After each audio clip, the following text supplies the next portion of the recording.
Hello everyone. It is Winners R Grinners, and it's the very first time here on a brand new network, TPM Podcast Network. So, hello to everyone out there, and it's great to have your company here. Episode 1, and we're going to talk a little sport here. I have with me Dave Tinnis. Carroll, how are you, mate? Yeah, great to be back, Daz. It's been a few months, so it's nice to catch up with everyone and hear everyone's voices back on the airwaves. So let's go. On the line, Trent Cooper. How are you, mate? How you going? Mate, I'm fantastic. Now you're up on the tablelands. I am, mate. A beautiful sunny day up here. Quite hot, 27 degrees. Half your luck. You're going to enjoy winter up there. Humidity might be 40%. You're going to absolutely enjoy winter up there, mate. Better get that firewood going. That's it. All right, surrounded by firewood right now. Yeah. All right. So I guess we better start talking about that crappy Ashes series. Do you think it was that crappy? I know you're a bit. Yeah, I didn't think it was that. I mean, I suppose for a person who went all the way across the country to go watch the first test, 2 days. And it was 2 days. It was a 2-day test, which was very disappointing, and I didn't even get to see 2 days because I went to the first day and then the second day I went to the railway stakes at Ascot, the races. But I mean, the first day of the actual Ashes test was an outstanding day. Like the Pommies bowled, the English bowlers, they consistently bowled over 140 kilometres an hour as a quartet. They bowled really well. But it is very disappointing that you make this as it probably is the marquee of all games in cricket in Australia. It is the Ashes. And then all of a sudden it's all over by day 2, you know. Was it the pitches or is it just England played like shit? No, I think both teams, their batting, the way they decided to attack the bowling, probably caused the issues, I think. Yeah, I just don't know whether either a lot of cricket teams have the respect for the bowlers at the moment and for the pitchers. But I think it's becoming a trend these days that, they're just not doing over 5-day tests these days. No. It's definitely not. Isn't it? Yeah. Anyway. I mean, is it – everyone says it's 2020 cricket, but I just don't think they have the you look at Sheffield Shield cricket as well, county cricket, no one really has the patience to do like a Dean Jones, stays out there for over 2 days, or a Mark Taylor, I know Steve Smith probably is one of the few players in the world that has the patience to bat for 2 days. But, Travis Head's not going to bat for 2 days, Dad, because he doesn't need to, firstly, because he scores that quickly, but he's never going to be able to, is he, Treno, for 2 days? No, well, the feedback from that first test from the batters was that they felt like if they didn't attack the ball, that they were going to get one with their name on it. And so it does do a lot in that first day and a half, right?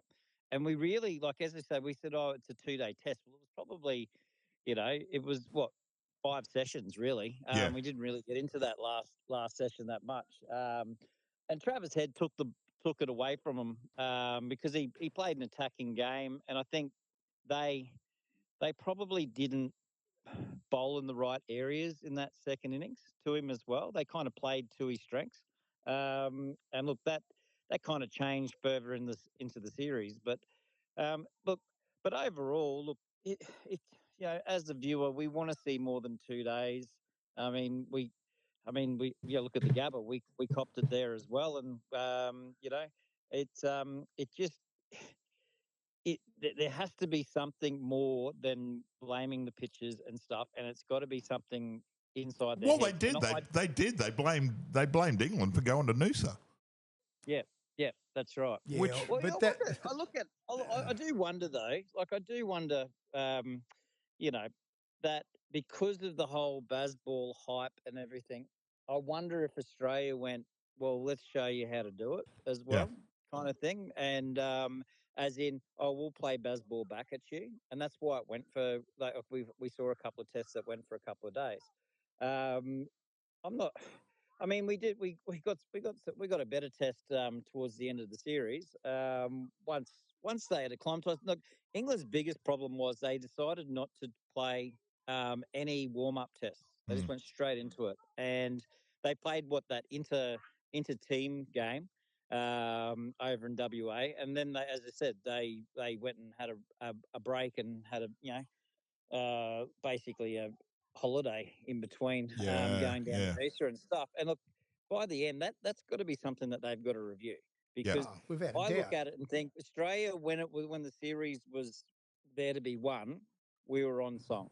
As soon as in that fourth test, we'd already won the series. Yeah. Well, that's when we kind of let go. Let it go a little bit, and then we come back in the fifth. What I'll just throw this out to you though. That was the only international cricket that we got this summer, right? So because of the BBL and everything, but in Australia, that was the only international cricket we got. And there's a long time after, the first week of October when the final AFL finals, happen, and then to the first test, it's almost like 7 weeks. Right, there's a 7-week gap there. I'm sure there was international cricket somewhere. The darts were on. Well, it might have been international cricket, but it's not in Australia. So, no, there was cricket in New Zealand. Yeah. So our summer though, what's happening with the cricket in our summer? It's really based. I thought we had around BBL. sorry, Trina, but I thought we had a one-dayer before. We did. Oh, we did have a one-dayer. We did series before against India, wasn't it? We did. Pakistan, was it? Or was it Pakistan or India? No, we just did Pakistan. Yeah. But anyway, I look at it and I think that the test matches really should finish with the MCG. I don't believe that we should be having the last test in early January Wow, that's come on. We're back again. We're back to this. Yeah. We're back. We did this on another network. Now let's do it again. I reckon. I honestly really, you want to get rid of the Sydney Test in New Year? I want the Sydney Test earlier. I want it earlier. Maybe the game before the MCG. And so, what does that mean? Do we just have a Big Bash League all of January, or we have? That's right. So you get all the stars going and actually playing in the BBL instead of just the last 2 weeks, because I don't think the BBL has taken off as a spectacle as much as it could. It used to be. You've got 3 weeks or 3 weeks of the competition there. Yeah. Over a 5-week comp where you don't have the stars playing. I want to see Steve Smith playing, for the Sixers. I want to see Marnus playing for the Heat. So I don't know. Like I do think there needs to be a change. I know there's so much cricket around the world, and look, straight after the BBL series, we're flying off to Pakistan to go and play a 2020 game series over there. It was crazy. Like I thought it was like, okay, well, here we go. We're going to have some international cricket now in Australia. BBL's finished. That's going to roll straight into a bit of international cricket. No. Well, let me put this. Let's put it another way. There is now Australia does not have another test for at least 9 months.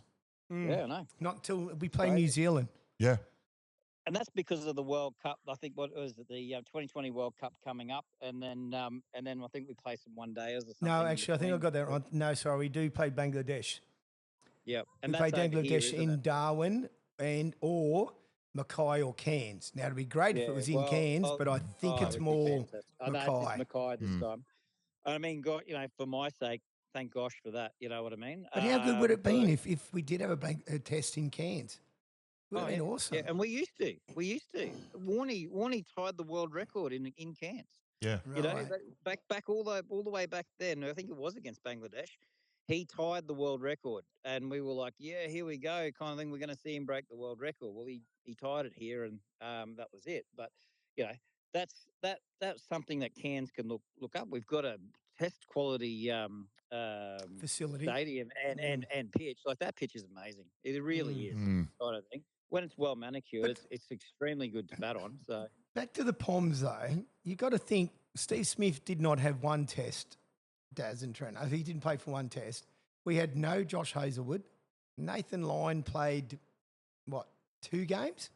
2 and a bit. About You know, two and a half And, games. and Webster only played the Cummins last game. and Cummins didn't. And who was that? And Webster only played the last Yeah, game. and Cummins played one game. Yep. And we still beat them comprehensively. Look, I thought we were going to. Yeah. I thought we were going to, but it really they did lose a lot to injury too. Because as we were talking about how good their quartet was in that first test, they didn't have that for the rest of the series. So they if their batters could actually hang in there and put 300, 350 on the board kind of thing, like they could have easily defended that with those. We would have been in trouble in every test against that quartet. Well, the day 2 of the first test, they were 1 for 99 at 1 o'clock on the Saturday afternoon, second day of the test. Yep. So they should have gone on and been 400 in front. Yeah, they should have. Well, Perth, the first and second innings were out right at the start. You know, from the end of day 1, there was actually the end of the first innings, and now everyone's going, "What's going on?" I know, and I was there. I saw 20 test wickets fall on that day 1, and then the same thing happened on day 2. But they were 1 for 99 at the 1 o'clock. I was at the races at Ascot, thinking, we'll definitely get in tomorrow. Like, there's no way Australia or England can fall over, but they did. In 4 hours, what was it? They lost 9. No, well, they lost 9 wickets, and Australia got the extra runs that was required. So, but I suppose when you think about it, they had no Jofra Archer. He broke down. Is it Mark Richardson? Is it? Yeah, and he broke down as well. So that's 2. But Richardson was probably always going to break down because he's 35 and he's Mark Wood. Mark Wood. Yeah. Sorry, not Richard. Mark. Yeah, no, that's right. Mark Wood. And he has been injury prone, but he's a very good because footballer. He ends up on the ground half the time he bowls, mate. Every time he bowls, he ends on the ground. That can't be good for your body, I mean, it shows he's given it all. Yeah. I mean, Archer was probably going to be the key to him with Wood. If they had been able to keep those two, they would have been able to rotate a lot of the others a lot better, I think. But look, with their batsman though, Harry Brook, to me, he was probably the most disappointing out of the whole tour. I actually thought he was going to be the risk. Like, I thought he could really take a test away. I've seen like in the lead up in the last couple of years, I was watching some of the games that he played, and yes, he is an attacking player, but when he gets on, he is very hard to bowl to. We had good plans, and he just didn't change the way he played. I think he scored some runs in one test, but that's, not to what we expected. Like, Root showed how to. So you thought Root had a good series? I thought in the end he did, because I think he went away from Bazball. I think there was a split in that team that went, you know what? We know how to play test match cricket. This is not working against Australia. And some of them went, no, well, we're still going to do it. And they were the ones that got out. And the others went, when they actually got in and actually worked the ball around. I mean, what was it, 2 centuries Root got? Yeah, he got 2. And he'd never got a century over here. No, that's right. No, Harry Brooks was very, like, Harry just, there was one time I think he, stepped down the wicket to Stark, or he tried to, and he clipped the ball over the slips. Not even. I wouldn't even say it's undisciplined cricket, because I mean, it wasn't even. It was just. Everyone thinks Constance plays a bit wildly. I mean, I've never seen Harry Brooks ever really play bat, and it was just. Harry can't continue that way. Surely he can't. Maybe he can. Maybe he can on the subcontinent, and maybe he can do it at the English pitches, but he can't do it in the Southern Hemisphere, I'll tell you. In Australia, it's a controlled aggression. You've got to earn your right. You've got to earn the right to get to that point, know? Yeah. And yes, like, I know they're trying to get bat the bowlers off their line early and all that sort of thing, but we have a very, very, very experienced team. Even with those guys that came out, when you get Scott Boland into your team, I don't care. Like, if in any other era, he's playing 150 tests. Yeah, you know what? 100%. So he is that good. And then we've just got back up back up at the back. We did try a couple of guys that maybe, like, I think Doggett didn't really do crash hot, but in the end of the day, we've still got experience there. Like Jai Richardson came in for a test, and I think he was nice and tidy on there. But my biggest disappointment with the Ashes was Bo Webster only getting one test. I watched that boy. I say boy. I'm 47. But he's um, that bloke play cricket, and I don't know why he was dropped for English, in the first place, or the way that they just had him out for that time. I know they had to bring Cam Green back in, Yeah, no, I and then agree that's with you that. Like, I mean, yeah. like Cam Green had to be playing, but it just made no sense at all, Daz, at all, that Josh Inglis was playing before Bo Rebs. It just, Yeah, and he's batting seven. Like, we've never done it in Australian history. it's just there's no sense into it. No. And it gives you another option with Webster. Anyway, with his off spin. Well, no, and, he gives you two options because he can bowl spin and he can bowl medium pace. and English wasn't any better. Like, surely English will not hold his spot for next summer. No, I think, and for the fact that Webster, when he did get that chance in that final test, he was close to player of the match, if not, for me. Yep. He really helped, and look, I just don't know, as I say, remember like when Andrew Simons used to play, and he could bowl a bit of medium pace in that first session or session to two or something, and then as the pitch would dry out and turn, all of a sudden he's an off spinner. Yeah. Well, we've got that with Bo Webster, except he's 6'7". So, and I bowled a lot of off spin myself when I played cricket, and I always wished I could get a little bit more bounce because I'm only 5'7". Now he's a whole foot taller, so he can pitch that ball up a lot further than what I could to get and jump up at your gloves, mate. So I look at it and just think he's a must. And I don't think for me, if they drop him for Inglis and put Inglis in a 7 again, I mean, they almost lose me. Hey, But what's your opinion on Lyons actually getting dropped for a test? No, well, that was, as a spinner, I was very disappointed with that. But I understood why they were trying to do it, because the pitches were Shit. like that. The shit. It was a fast bowler's paradise. It really was.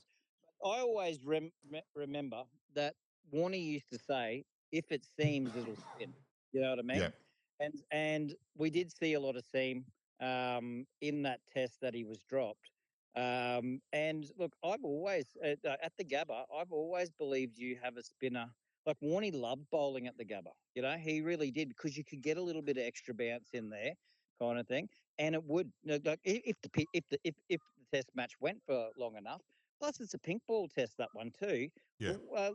Lions' record in pink ball tests is quite well good. So I don't know. It was, as a spinner, I was quite disappointed, and I felt that he showed when he came back why we miss him, because he's just. I think people I almost underrate him still, even though he's what, the third or fourth highest wicket taker for Australia all time now, kind of thing, and second spinner. I just think he gets underrated a bit, So I don't know. I really hope they don't do that again. I think he's, he might only have another year left. He might have another summer in it, but he's, his body is starting to fail him a little bit. Just in relation to that, so I think he once goes back to England next year. So I think. You think he's going to go back to England or what? To the Ashes. The Ashes. Yeah. So he probably retires by then. So the Ashes in England's on in 2 years' time. Well, it's 18 months, really. 18 months, yeah. It's July next year, so it's even less than that. So you think, Yeah. like Steve Smith probably goes for another 2 summers.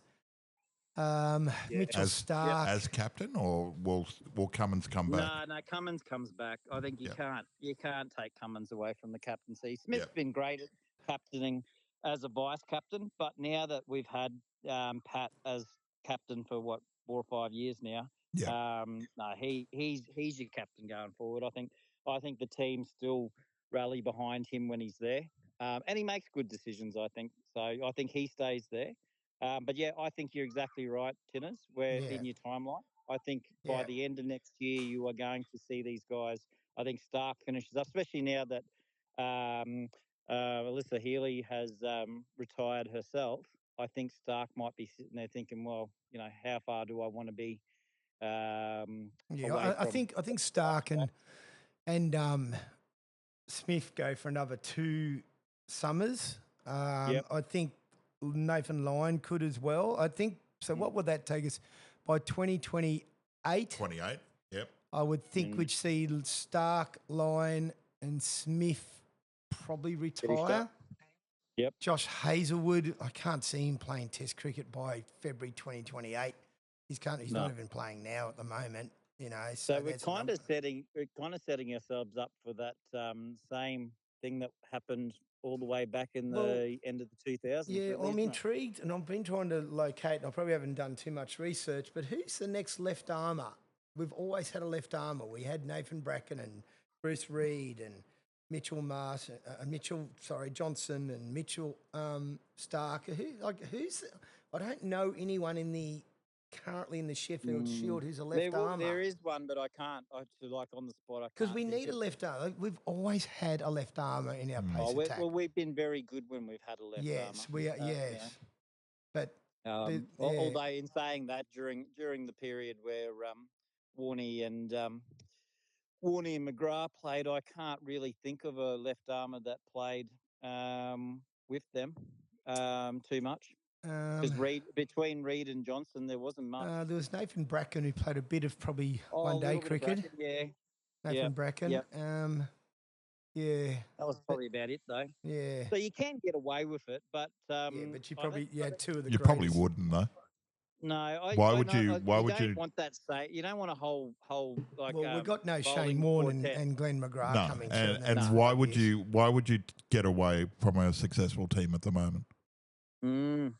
So within a couple of years, I think you'll find that they'll emerge. Yeah, I'm sure they will. There are some quick bowlers getting around.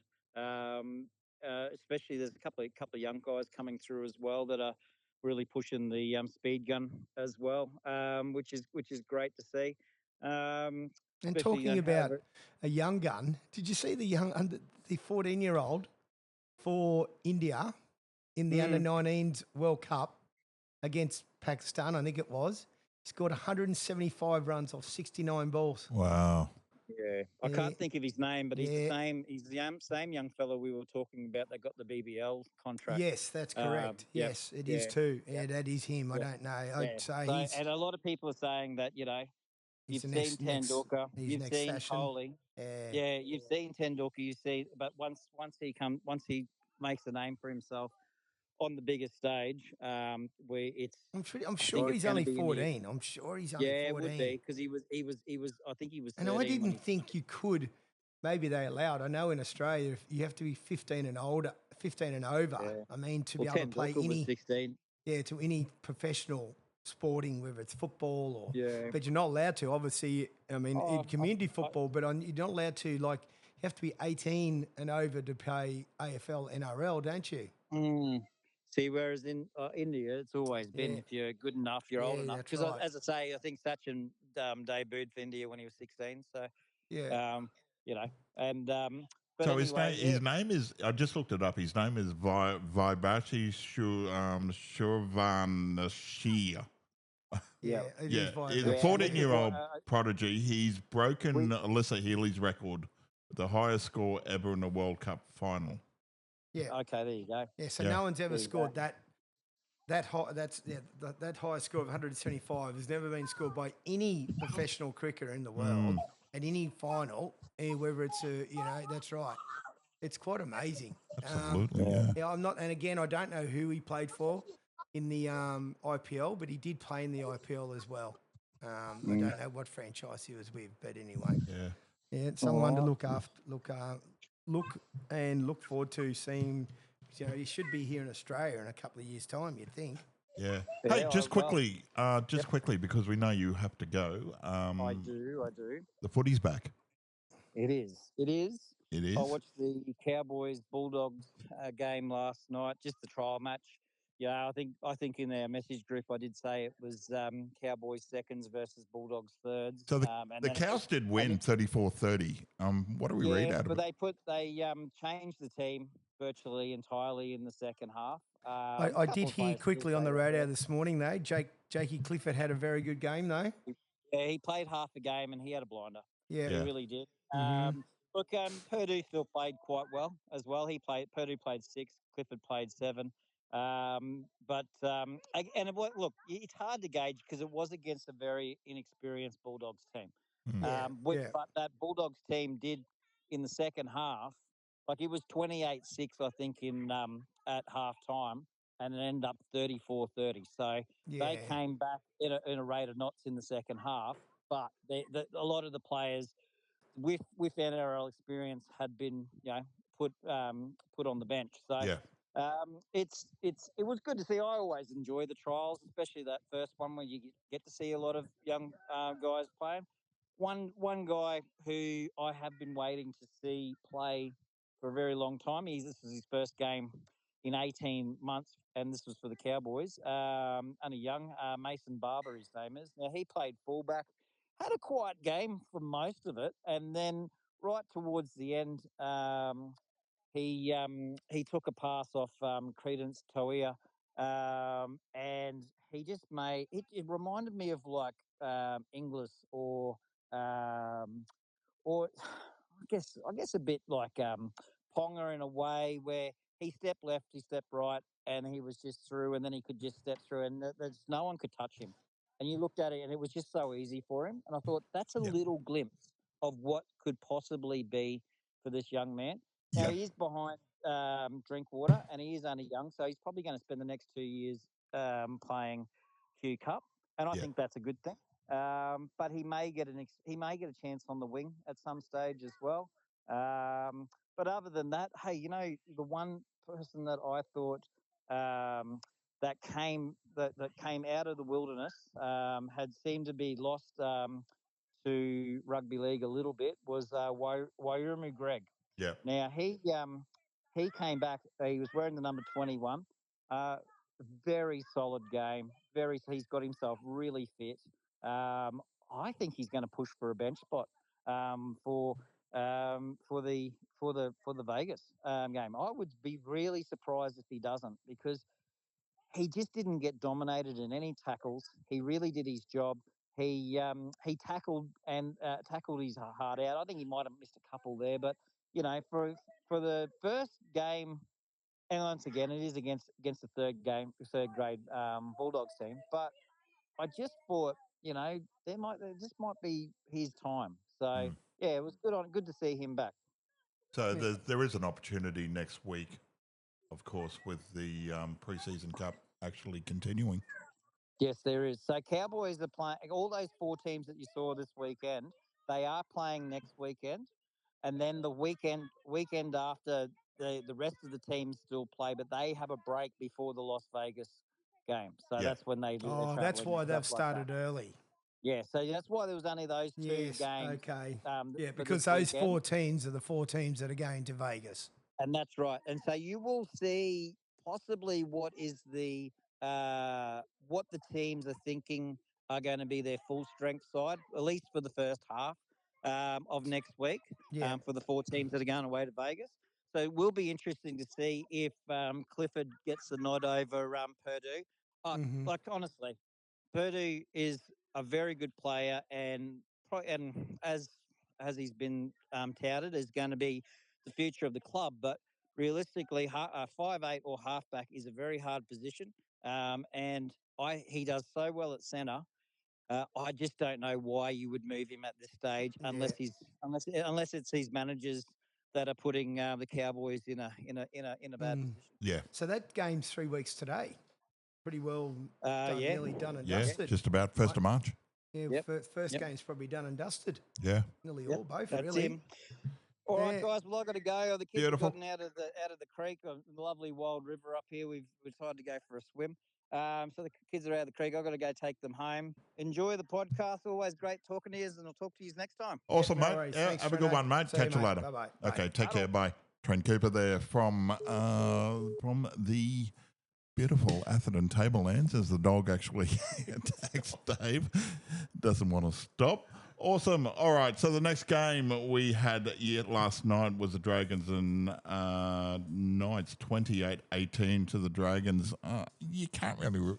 It's preseason. You can't really read too much into it, but you just know that there are going to be some superstars. Yeah, In these teams, some future superstars anyway. Yeah, I think though there was a 19-year-old young boy again. I don't know his name. I think he was the halfback 5'8" for St George. Yeah. I think he played a pretty good game as well. And obviously, I mean, you look at both of these two sides, Daz, and St George, Newcastle. I mean, everyone's going to say that the bottom four, bottom six, you know. So there's probably not too much excitement to get for supporters for these two teams for 26. There was one man that I was pretty excited for, Sandon Smith for Newcastle. Yes. Number 7, he's got a 4-year contract with the Knights. Okay, and he looks the goods. Yes. Generally looks the goods. And for a losing side, he was hitting up everywhere. Yeah. So it was really, really impressive to see. Yeah, no, and it's good that he was able to, because he came from the Roosters. He did. He did. Yeah, that's right. Obviously, with the Daly Cherry Evans going over there, he thought that he wouldn't have the opportunity to play. So, look, and I think he's a very good young footballer. He really is, isn't he? You know, and hopefully he will get the opportunity to shine, because. I mean, well, that's going to be interesting, actually. Maybe I've been a bit harsh on him there. Sandon Smith now will be number 7. Yeah. Dylan Brown is number 6. And then you got Callum Ponga as 1. Yeah. I don't know their hooker, but that's 3 out of 4 spines okay, isn't it now? Yeah. Like if Dylan Brown plays to his potential, and Sandon Smith feels comfortable there, maybe I've gone a bit too harsh on them. They could be right up there. I'm having them. I won't have them in the 8. Right. I won't have Newcastle in the 8. I think that if they play well, they could get up there. But I can't see them getting in the 8 this year. But you know, if this kid's got a 4-year contract there and it's a development contract and he is developing as a player, then I could see him not only playing for New South Wales, but I'll see him playing for Australia, and also see him getting Newcastle into that top 8, which is one thing that really, really that's one club there that really needs a top 8 position. Yeah, they definitely do. You know, I mean, they got Jacob Saifiti, who's there propped. Yeah. You know, like Dylan Luke, you know, Cody Horwood's another prop. I'm just trying to. So Matthew Arthur is their hooker. Yeah. No, Phoenix Crossland is their hooker. Okay. Yeah. So Phoenix Crossland's a good, really interesting where they, Tyson Frizzell still in the second row, Willis, and Justin Holbrook. So he's the new coach. He is. So, I mean, and I actually liked Justin Holbrook when he was at the Titans, if I'm correct, yes. And I thought he did a pretty good job. I actually, I know I'm saying a lot of wow here. It's just something. It's a completely different Newcastle. It is. That's right. And I have gone too early. I've gone really. I'm going to put it out there. I think they could make 8 spot. Okay. Because they didn't make it last year, but they've made 8 spot for the last few years as well. Now bringing in Sandon Smith and Dylan Brown, and as said, and then young Phoenix Crossland, who I really do rate as a good young footballer, and then you've got probably one of the best footballers in the comp. Is Kalen Ponga.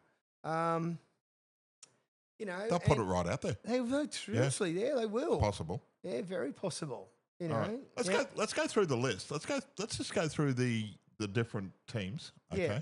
Mhm. See where we're actually at. So Brisbane Premiers. Geez, like they haven't lost really anyone from the previous year. I don't see them, like Madge Maguire's a very good coach. Their spine. Who, hang on, the spine, the old boy, Adam Reynolds. Adam Reynolds. So he's only going to play, 60% of the He time? reckons that he will play 60%. I'm surprised he didn't retire. Yeah, he probably should have. Yeah, Because why not retire? He's got 2 premierships now, exactly. 2 premiership rings. Who actually, he goes down to who plays for him then? If I'm just wondering. That's the thing, I still think they've got enough. They've got too much depth. Ezra. Probably Ezra. Yeah, Ezra. Yeah, they've got too much depth, even if Adam Reynolds goes down. So, reluctantly, yes, I probably have to put him in my top 4. Yep. Yeah, yes, I would have to. Canberra Raiders. Well, Jamal Fogarty. Yeah. He's going to Manly, taken after nearly 12 years with Daly Cherry Evans being the halfback for Manly, is now Jamal Fogarty. My concern for Jamal, he had a very, very good forward pack at the Raiders. Manly's has a good forward pack, but no depth in their forwards. Yeah. So once they get injuries, they'll be in trouble. So what I'm talking about is Jamal. Is Jamal a better footballer with the better players around him? And that may not affect Canberra as much. So that's what I know I was speaking a bit about Manly there, but that's what I'm going back to about Canberra. Look, well coached. To me, I actually saw this game the other night just passing by. They were 28-16, in that first semi-final. Yeah, I remember that. Yeah. I still to this day cannot believe they lost that. Yeah. And that turned, obviously turned the Broncos season around and they won the comp, whereas Canberra then went bang, bang straight out. Yeah. So again, I think they are a top 4. So yeah, they will be. Bulldogs.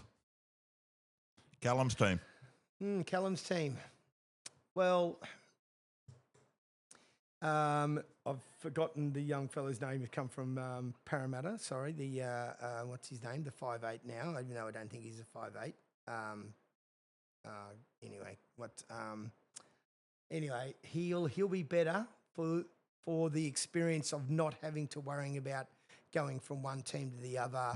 I can't remember his what's his anyway, he came from Parramatta. Yeah. Geez, here I am. If I put the Bulldogs in my top 4, which I think they're going to be because they've got Stephen Crichton.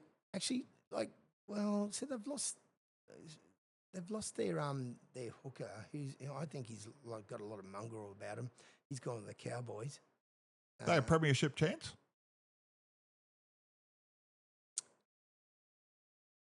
Yeah, they probably are a premier. Yes, they are because they've got their forward packs is outstanding, and But again, who's there?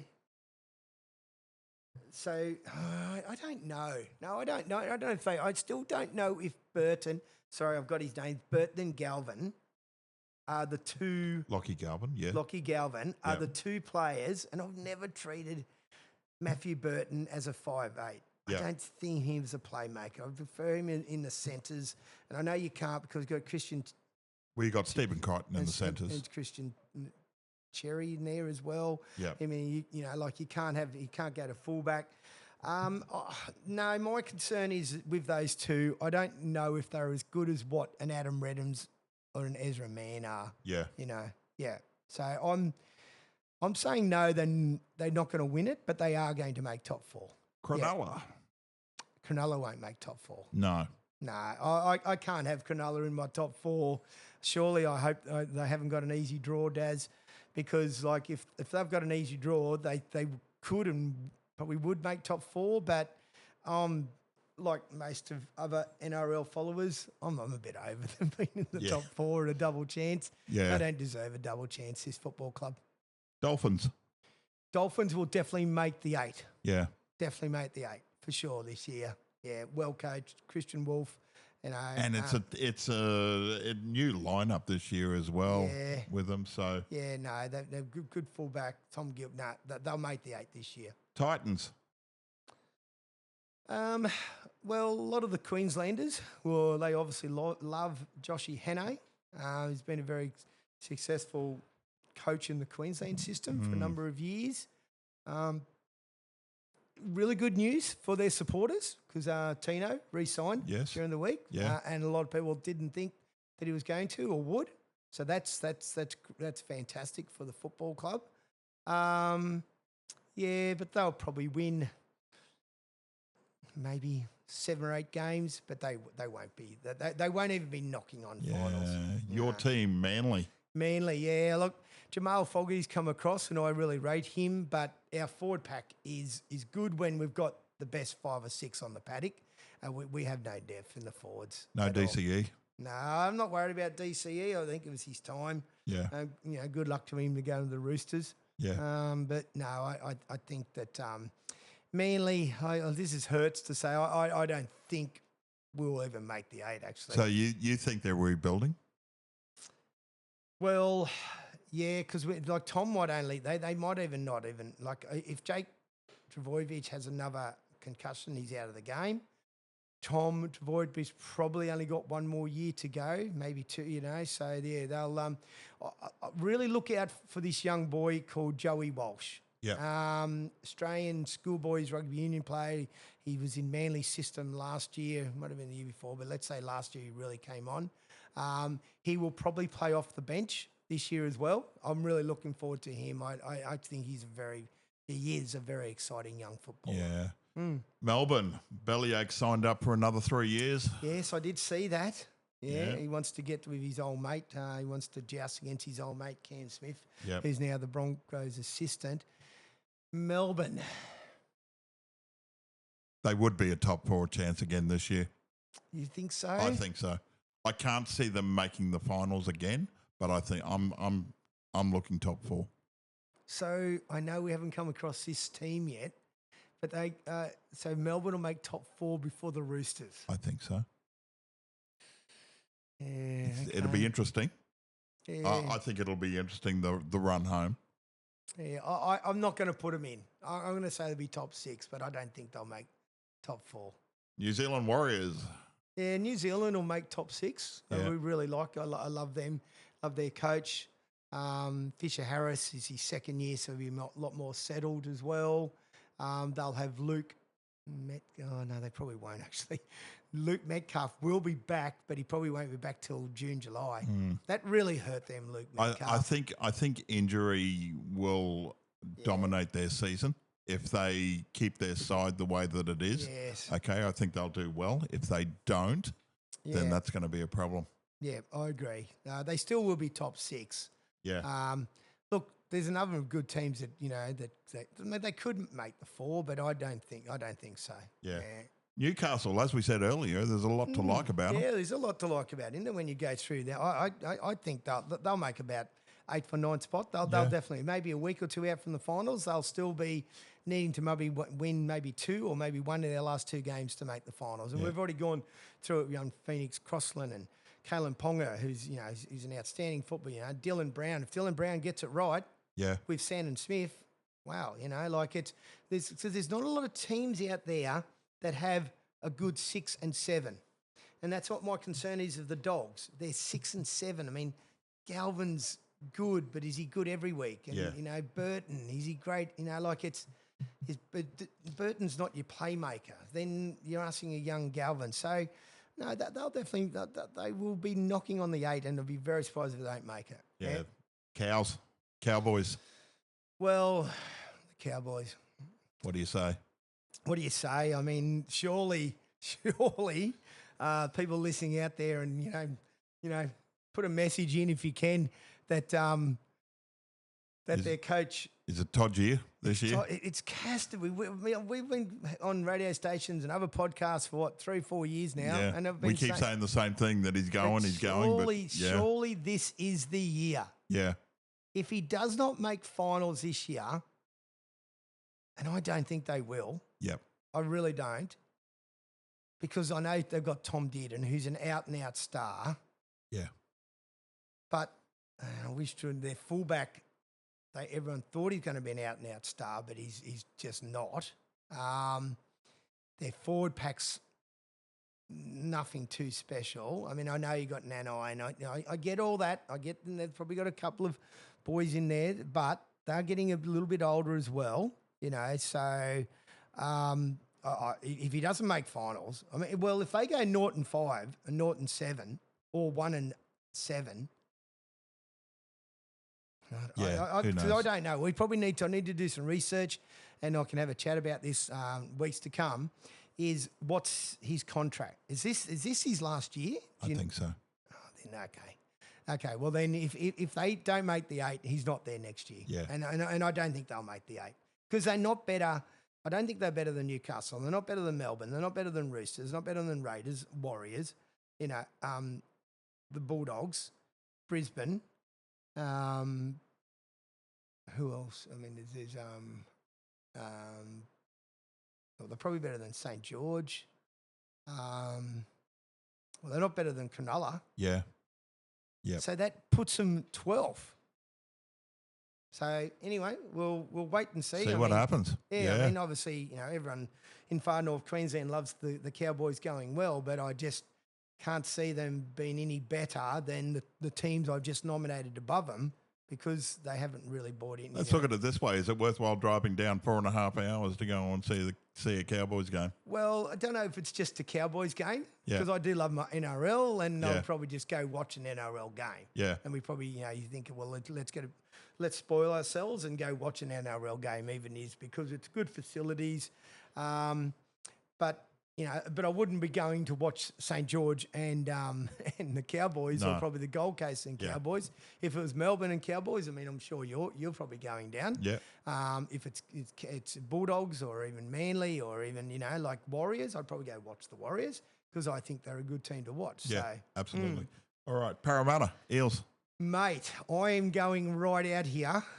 I am saying that Parramatta are going to make top 4. That's a big call. It is a big call. That is a big call. Because I absolutely love Mitchell Moses. Yeah. Now, I know that they've lost Zach Lomax, but I think they've got one of the best up-and-coming, if not the best, up-and-coming coach in the system in Jason Riles. Yeah. I love what he does. He's been in the Melbourne, he has won premierships, Jason Riles. Now, might be able to help me here, Dad, but I'm pretty sure he won a premiership at St. George. So. Thinks Yes. he did. I think he did. Yes. I don't think it was when he was at. I don't think it was Cronulla. So he's a coach that has won a premiership as a player. He's been in the Melbourne system for quite a few years, but let's say 6 to 8 years. It could be longer. And Mitchell Moses. Now, this of all the teams, this bloke has to stay fit. And if he stays fit, not only will he lead Parramatta to a top 4, he will lead New South Wales to a State of Origin series. Yeah. That's how good I rate this kid. Wow. I know.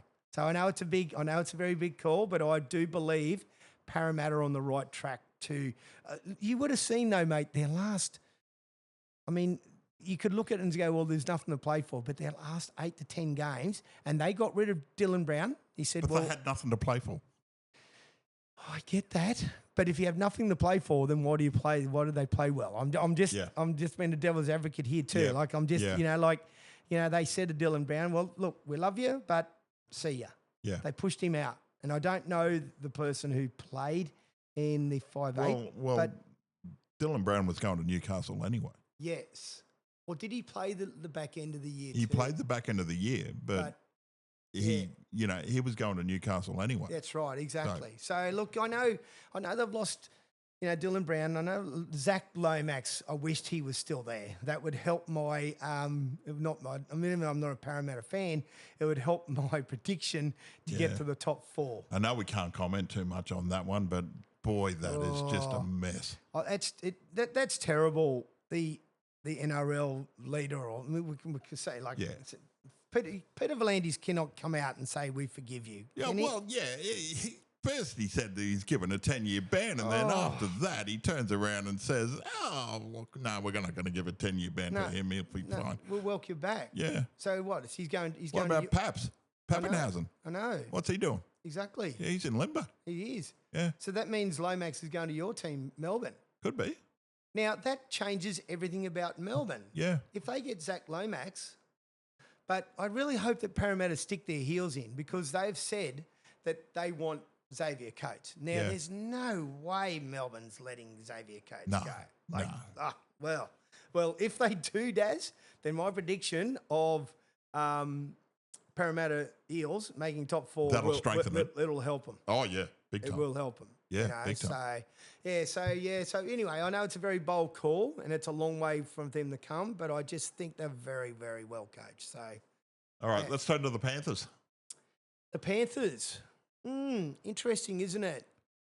Actually, it was interesting having a chat with Mary Fowler's mum the other day. We won't reveal too much, but it was interesting actually having a chat with her about Nathan. He's a very good kid. He actually brought up really, really well and, looks after Mary like a house on fire, which is really nice to see. And, he will strengthen so long as he's actually in that Penrith side. He will actually do really, really well so long as he stays in that Penrith side. Mm-hmm. Yep. No, I agree with that, but I just wonder if they've just lost too many good footballers over the last 3 to 4 years to be able, and they haven't been able to replace, like losing Fisher Harris. It's natural progression, though. Yeah, well, hopefully they'll. You'd hope that like the younger players that are in their strong junior clubs, and their grades, will come through and play good football. Yeah. But where do they land in 2026? Top 8. Top 8. You got to say top 8. Yeah, they're probably 6th or 7th. I don't even think they'll be 5th. I don't think so. Yeah, because there's a lot of good teams. Like are they better than Canberra? Are they better than Bulldogs, Broncos? And there's another team that we haven't even spoken about yet, and that's and I think they're going to be really good. But I haven't put them in my top 4. But I think they'll probably finish 5th. But no, they'll make the 8. Bunnies. They will. Bunnies. The Bunnies, they're gone. They're gone. They've lost that Mole. He's gone to. He's actually signed with Manly, but he's gone for 12 months to Melbourne. Yeah. Interesting. Yeah. So Bunnies will be definitely bottom 4. So they'll be a surprise if they. St. George. Yeah. Should say Illawarra too. Yeah, St. George Illawarra. Their list is probably starting to get a bit old now. Yeah. We got Damien Cook, and then they showed promise last night. They did show promise. Yeah, I think he's just got to run with a lot more youth as well. Because who's their fullback that came from Parramatta? He's their captain now too. Anyway, look, his days have been Clinton Gutherson. Gutherson. Yeah, Gutho is probably he's still a solid footballer, but. Yeah. He's not going to drag them all the way to a 7 for 8 spot. So they'll be they'll probably win their 6 to 10 games, and that's probably about it. Roosters. Yeah, I'm as much as this hurts me, and I haven't put them in the top 4. But if there was someone else to drop out, maybe if it was the Dogs, the Roosters they'll be pushing for top 4. So, I don't know if you've seen their list. Their list is outstanding. Yeah. Unbelievable, their list. It's so good. Yeah. So on paper, they should do really well. Yeah, on paper, I've probably left and I've probably gone a bit early, but on paper, they probably are a top 2 team. Yeah. But, geez, it annoys me so much that they're going to, they don't really have a junior base. And I'm not saying Daly Cherry Evans is going to turn them around into a top 4 team, but they've just got... It's got depth everywhere. Yeah. Should say with the Dragons as well, Mick Innes has actually joined with the too. Dragons as well. So it was interesting seeing him yesterday instead of commentating. He's now assistant coach. And that's interesting because Shane Flanagan was his coach at... He was. At when he was at the Cronulla Sharks when they won the premiership. He was. Mm. Last one, Tigers. The Tigers. They're in a bit of a mess Aren't again, they? Aren't they what? Did you hear this? This was on a podcast the other day. I'm not not saying no names because I don't know it, but they children's trial games for the Tigers trial games. Children to get a seat was like $65, $75. Yeah. What is that all about?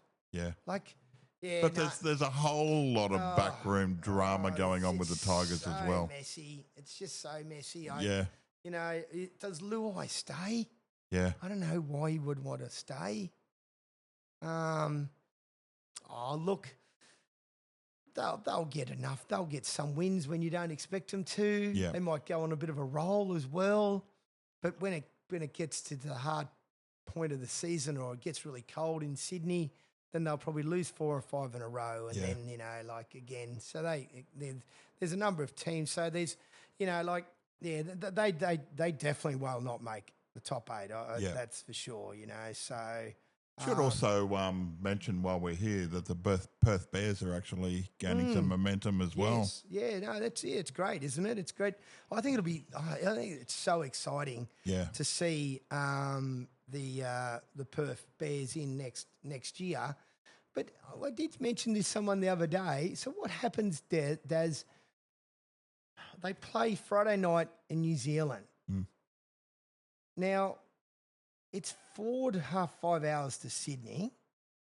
It's another 2 to 3 hours to Perth. Or say if you're coming from Perth to Sydney, it's 5 hours. Yeah, then Sydney to Auckland is what, 2 to 3? 2 to 3 hours. So say it's 7 hours, but I think it could be 8. But let's say 7 hours. Are they travelling 7 hours straight? Well, yeah. Well, I don't know, but it's just really. So how do they get the big draw? Country. It is a big country, so they've got to fly. Well, so here's the other thing. Here's the other thing too: is with Perth, they're actually looking at Singapore as well because they're on the same time zone as to play a game. To play games in Singapore instead of playing games in Perth. So, that's going to mean that travel from Sydney is going to be further if you're going to go from Sydney to Singapore. Yeah. Then isn't that at least 7 hours? Yeah. Has to be. I just don't know how they're going to do the draw next year. Are they going to then, if say Perth has to play Warriors? Yeah. They've got to go home, don't they? Yeah. So that's a 14-hour trip. But when's their next game? Like, their next game is not till the following Sunday? You'd think they'd play some games at North Sydney Oval. Yes. They'd go back to North Sydney Oval and actually play games there. So that. You wouldn't think the NRL would ask Perth Bears to play in New Zealand. No. Because not every could team... they? Yeah, but could they actually play in Sydney, play at North Sydney Oval? Right, yes, okay. So it's a...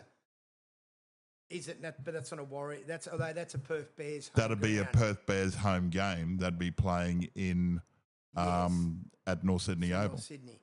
But what if it's a Warriors home game? If it's a Warriors home game, they'd probably be playing in New Zealand. That's 14 hours. I'm intrigued. I'm intrigued to see how this plans. Yeah, how it's going to work. Because with the AFL, Daz, it's 4.5 hours, say at the most. Yeah. Like they have to travel every second weekend or whatever it might be. But we're not asking that team then to go another 3 hours to Auckland. Yeah. And not only then you've got to get home. So then you play that's to be a Friday night. Well, you'd have to, if they were playing on a Thursday night, then they'd actually flying home and then probably playing the next game on the Sunday. It'd have to be, wouldn't it? It just has to be. It wouldn't make any sense for them to actually, fly and then do it. If they played a Thursday night, mate, you can't expect them to be playing a Friday night the week after. Yeah. Like they need a 10 because they've got to fly. They've got to have at least a 10-day turnaround. Yeah, because coming home on the next day or whatever it is, it's a 7-hour flight or more. So but look, it's really exciting. I think it's just great. sheer logistics more than anything else. It is, yeah. But that's I didn't know that they were going to maybe play a game in Singapore. Yeah, there was. Is there talk? So there's talks of playing in Singapore. Could be 3 places. They could play in Perth, Singapore, and North Sydney. Yeah. Okay. Yeah. Interesting. So there's 3 possible options there. All right, Okay. let's talk AFL. AFL. Well, let's starting up next weekend, Daz. Yeah. The State of Origin. It's been revived. Yes. WA, Western Australia. It's played versus Victoria, and it's been played at Optus Stadium. I do believe now the West Australians. You've probably been to Perth. They love their They love their sport as much as anyone in Australia. Anywhere in the world, really. That ground is sold out. It's a total sellout for that State of Origin game. The clubs have been really good. They've said, yep, all the good players can go play in the State of Origin. They've just asked the State of Origin coaches and support staff to say, look, some of them might have to be on limited minutes, and they're okay with that. But I was listening to Steve Coniglio from the Giants today, and he's had a really good pre-season, and he says, look, I'm ready to go as much as they want me to play next week, and he's a Western Australian boy. And they've got all big, week-long festival in Perth as well. So it will be, It's exciting to see it come back. I haven't played one since 1999. Exactly. It's great that, some of the players can play alongside Paddy Cripps and for the WA, and then other players for Victorian can play alongside, Nick Dacos and other, other good footballers as well. So it's probably the right time to play it. It's probably a little bit early in the season, but I think it's the perfect time. To be honest with you, you're probably right. I mean, look at the weather conditions in Perth for starters. Yeah. Okay. Yeah. And also, the timing's right. Yeah, it is. The timing is right because, tomorrow is the NFL Super Bowl. Yes. And it's funny, we were all starting to. It had been a couple of weeks since I hadn't watched any NFL. And I thought, geez, we need a bit of footy back because there's really not much cricket. Well, yes, there is the World Cup 2020 going on in India and Sri Lanka, but February's... It's not much locally. February's a nothing month, isn't it, mate? It really is. It is. It is. And it's just exciting that you've got the trial games back, State of Origin, and within 3 weeks we'll have round one. So the teams for the I'm putting it out here. I'm actually thinking Fremantle are going to make top four. I think they've picked up some, a lot of good depth in the off season. Let's go through the teams. We'll start off with the Crows. Adelaide. Crows. Yeah, Adelaide had a really, really good season last year. Have had a couple of severe or frustrating injuries to a couple of their players. And Rochelle, who got suspended for 5 weeks last year after the racial vilification against one of the Collingwood players, really affected their final series. So he'll be back. They've got they've got a strong team. They'll definitely be making top six for sure. Adelaide for sure. Brisbane, the Premiers. Ooh, the Premiers, haven't they had a crazy bloody media wild ride off season with their former captain, who in Lachie Neale, who's now stood down. He's decided to stand down. Look, I've been involved in footy clubs and things like that. Shouldn't happen, but they do happen. Probably doesn't really affect the other players too much. They've brought in, I can't say it won't affect Lachie because his children are now back in Perth, so it could affect his mindset. It'd be interesting. So Harris Andrews is the new captain. Has he been? No, he's been declared today. Declared, yeah. Oh, okay. So he's the sole captain. Yeah. No. Well, that's a great idea. He's their leader, and realistically, everyone thought he was their leader, even when Lachie was co-captain. So, that's great. They brought in Sam Draper, who's a very good ruckman from Essendon. They brought in Oscar Allen, who's an out-and-out gun from centre-half forward from West Coast Eagles. Yeah. Oh, wow, he's going to make a difference to them. He is a good footballer. So, look, they've still got the Ashcroft boys. Yes, they've lost Callum Chi to Crows and they lost Starkovic to West Coast. But the amount of players that missed out last year and even coming back from injury, they're a shoo-in for a top four for sure. Carlton, yeah, they let one of their most beloved sons in the last 10 years go, or probably, he's probably been there for 10 years, in Charlie Curnow. Yeah. And wow, I don't know if you've been watching, but Charlie's been burning it up in Sydney Swans. I love Vossi as a player. I just don't think he's capable of a coach. No, No. and they look. Do they make 8? No, they don't make the 8. They don't. Collingwood. Very, very old side. They are. We're just getting older, and my team's getting older every year. Yeah. A lot depends on Nick Dacos. A lot depends on whether Scott Pendlebury can play 12 to 15 games. They've already had some soft issue injuries with Jeremy Howe, Darcy Moore, Isaac Quainer, Brandon Maynard. Well, the scans were clear. So they brought in a young kid, Buller, from Sydney Swans. Look, surely they don't make top 4. Yeah. I mean, I know they're very experienced, but I still think they make the 8. They do. They're good enough to make the 8 for sure. Essendon.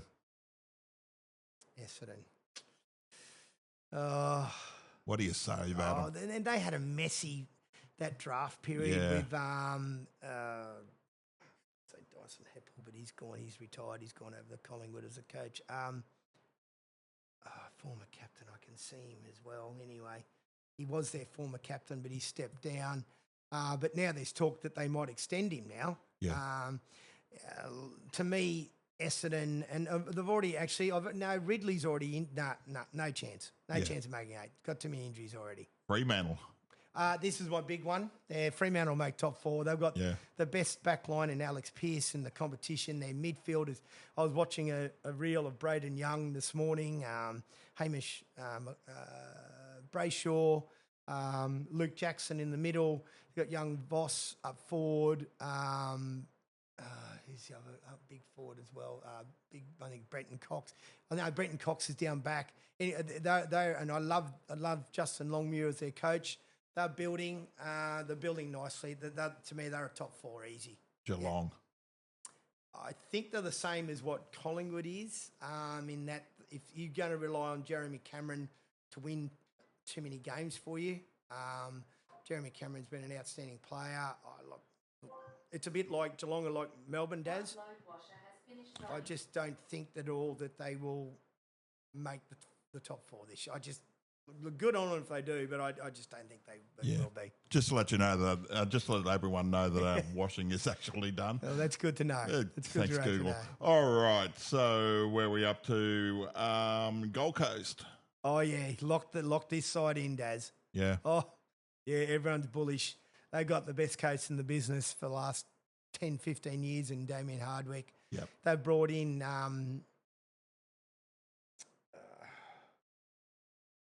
this is terrible. The Melbourne player again, the Melbourne footballer, Todd Finey, because he's still there.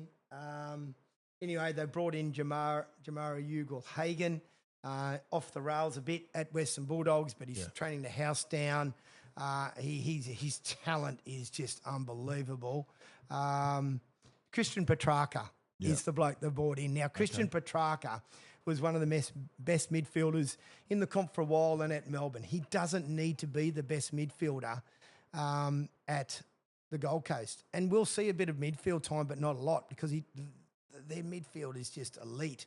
They'll be, like everyone says, they'll be top 2. I think they probably will be, but they'll be top 3. They're making top 4 for sure. Finals in the grand final. Do they make grand final? They made, they could. Yes, they definitely can. Yeah, they can make it, because they've already had that season now of making the finals. Yeah. So they've won a game. They won a final over in Fremantle, and then obviously they got beaten the week after. I think it might have been against Geelong. Might have been. They've had that experience, and they seriously, they are so hungry. Yeah. So hungry for it. And I watch Damien Hardwick on their reels, and just the way he pushes them, and his expectations of where they could be, doesn't where they should be, is where they could be, is just, you just don't want to put a foot out of line. And they're definitely a grand final material. Greater Western Sydney. Yeah, interesting. I really like Adam Uze as their coach. Injuries is, Jesse Hogan has to stay on the paddock as their full forward. captain. Their captain is probably the top 5 players. Toby Green in the competition. But Toby, again, it's not more probably his discipline because he's probably toned that down a bit, but it's his body could be letting him down. I was very bullish about them last year making top 4. I'm not this year. They'll make 8, the top 8 though. Hawthorn. Everyone thinks that Hawks are going to make top 4. They will make probably the top 8, but they've lost Warple. I think they lost Warple to Geelong. I think so, yes. Yes, they did lose Warple to Geelong, who's just an out-and-out beast. And yes, they did. And Will Day. Now, Will Day's their key. Will Day hurt himself, was injured halfway through last year, couldn't get back.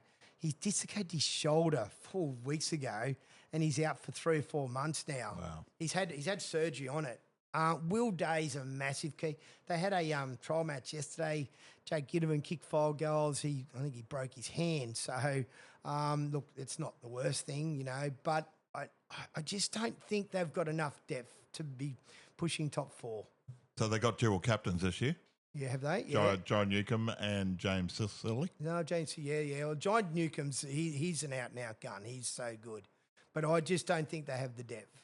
Melbourne. No, total rebuilding year. Yeah. Stephen May, he's played up again off field during the week, so they've asked him not to come back into the footy club, but he won't be playing first grade all year. Christian Petrarca's gone to the Suns.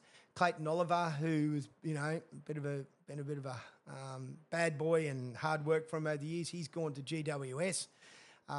Stephen King, former Geelong Premiership player, who I think he might have been assistant coach at Geelong, that's where he came from, but he's now the new coach for Melbourne. Yeah. And we all love King. He's a very good coach. He actually he has coached before a couple of games or a few games. He was the assistant coach at the Suns and then Stewie Dew got the arse as such, and then Stephen King stepped in. So Stephen King's a good young coach, but it's a total rebuild year. And look, if they win maybe 8 to 10 games, good on them, but they're not making finals. North Melbourne. Oh. What do you say about them? What can you say? What can we say about them? Like Alistair Clarkson. Yeah. Like he was that white knight. God, this would have to nearly be his 4th year now, wouldn't it? Yeah, guys? has to be. Oh, I don't. Maybe their youth will get them to maybe win. God, could they win 10 games for the year? That's a big call. Possible. That's a big call. Yeah. They probably only, won 5 last year. So, no, they're not winning double, are they, mate? Mm. Port Adelaide. This is a total rebuild year for there, Joshy Carr. So, obviously, their former coach in Hinkley. Yeah. Been there for 17 years. Been a great coach for them. Never was able to, couldn't get that elusive premiership for the Power. But Port Adelaide, yeah, total rebuilding year with Josh Carr. Look, when I say rebuilding year, it is, but they could be one of these clubs that could bounce back real quickly. They could bounce back by the end of the year, and then all of a sudden next year they'll be back in the top 6. So they're a very proud club. They do have some talent. My concern is I think his name is Connor Rosey. I think it's Connor Rosey. He's off contract this year. And one of the big Melbourne clubs, I think it is Collingwood, are into him big time. But I think 2 of the big Melbourne clubs, and it's Essendon as well, are in him big time to offer him probably 1.5 million to come back to Melbourne. So is that going to be distracting for young Connor? Could be a little bit, but he's an outstanding footballer and a very good young man, they say too. But, geez, that's a lot of money to knock back because there's no way Port Adelaide are offering that. So, look, they'll get on a roll and they'll be thinking they might make it, but they'll probably finish 10th or 11th, but they're not making the 8. Richmond. Yeah, the Tigers probably got the worst midfield in the comp. Yeah. Because they're just so young. I don't know where they really go. I mean, they've got another hard year of just they'll jag a win They'll have early. to rebuild. Yeah. It's all about rebuilding from then, and and they'll just have to wait for these good young kids that have got through the draft.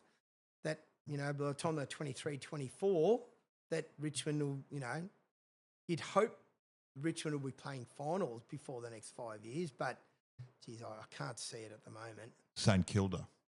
Oh, there's a lot of pressure on them, Daz. Yeah. A lot of pressure. Brought in, TDK, Tom de Koning, young Silvani. So Tom de Koning come from Carlton. There's another bloke who's left Carlton, so that's why Carlton won't make the 8. Young Silvani has come from Carlton as well. Carlton, yeah. And they brought in someone else as well. Liam Ryan, a former West Coast Premiership player. He didn't have. He wasn't playing real good footy over there. I mean, they got Nazaya, Malira. He's the exciting, most exciting player in the competition.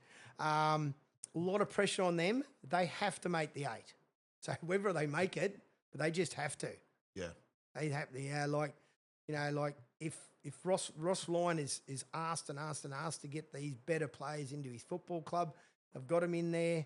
They've got some, they've been able. They retained their ruckman because Tom de Koning came in to ruck, but they were able to retain their ruckman for last year, and Geelong were into him big time, so they didn't lose any players, which they thought they might, and they, so there's no yes they can, will, should. They just have to make the 8. If they don't, it's just a bloody disaster. If they don't, to me, Sydney. Ooh. Can one man change his football club? That's a good question. That is a really, really good question. Yeah. Dean Cox is the coach this year. Yeah, he is. Yeah. Second year. Can Charlie Curnow change this club around? Because Sydney have probably got in the top 5 midfielders in Isaac Heaney. Now, I've said that he's like the kind of Isaac Heaney is probably... He's as good as Bontempelli. Like Isaac Heaney is one of the best. Yeah. Then you got Chad Warner, who just runs all day, and Errol Goulding, who had a bad season, as in a poor season because he was injured. Now you got those 3 players, and they had no targets up forward. Their backline's a little bit old, a little not a strong backline. But then their outside players. Geez, can they go? And this is a bit like Port Adelaide. These are one of the few teams in the competition that can miss the 8 and make top 4. Yeah. So they make top 4. West Coast. Can they win a game? Oh, yeah, they'll win a game. They'll win a game because they've got... They got a bye first round. So yeah, well, that's a win. So they've got Brandon Starkovic from the Lions, who's a very 2-time premiership player. Only concern is concussion. Yeah. I think it's Devon Robinson. Yeah, he was just a good depth player at the Lions, but he'll play. Harley Reid's training the house down. They've got some other good young kids. Got joint captains in, I think it's Dom. Is it Dom Sheed? No, Liam Duggan is the captain. Yeah, Liam Duggan. Yeah. Is he the only one standing captain? Yeah, Liam Duggan. Yeah. So they probably win. Well, I don't know what they won last year, but they might have won 2 or 3. Yeah. They should. Oh, geez. That's terrible. If you say they only win 5 or 6. Yeah. Geez, they're a long way from it, aren't they? Do they stay on the bottom? They probably do stay on the... no, Richmond are not real good. Yeah. They're better than Richmond, I think. Last one, the Dogs. Yeah, everyone's rating the Dogs for this year. Yeah. Everyone's rating the job because of Marcus Bontempelli. What do you think of Luke Beveridge as a coach? Yeah, he's had he's won him a premiership, but that was 2016. So it's now a decade later, and they've been in and out, haven't they, of the finals? Like they've been so inconsistent. my belief, and I don't know if he re-signed for another couple of years. I don't know if he did or not. He might have, but I wouldn't. See, the issue is there. If they make top 5, 6, 4 this year, then they go, well, Luke Beveridge has to coach again in 2027. But I don't know if that should be the case. They have got the best young forward in the competition, Daz, in Sam Darcy. He's going to ragtail every defender in this competition. Sam Darcy could kick, if he stays fit, he's like a praying mantis. He doesn't have much meat on him yet, but geez, he's classy. His old man was Luke Darcy, very good ruckman player for the Dogs. He'll kick 70 goals. This kid is the best tall man in the competition. Yeah. Hands down. Yeah. And then if you've got a bloke like Bontempelli and, other good midfielders, they did make the 8 last year. Yeah, see, I can't be that bullish like the Swans. They make the 8. Yeah. They can't make the 4. I can't put the Dogs missing the 8 going. But depends on Sam Darcy. Like, if Sam Darcy just absolutely blows his competition away, we'll wait and see. Yeah. Yeah. Well, that just about wraps it up. Very good, mate. Yeah. Very good. Anyway, First one in the can. First one's here, run and done. Yeah. So, it's good, and hopefully we'll be able to, get a few of the other, well, not guest speakers, but get the few of the other lazy ones that gone to Bali and exactly, that's right. Yeah, and, doing gigs and whatever. Callum must have got stuck to where was he? Albuquerque, something like that. No, it was really good. Somewhere. Excellent. All right, that just about wraps it up for Winners R Grinners this week. We'll do it again next week. Until then, bye-bye. See ya.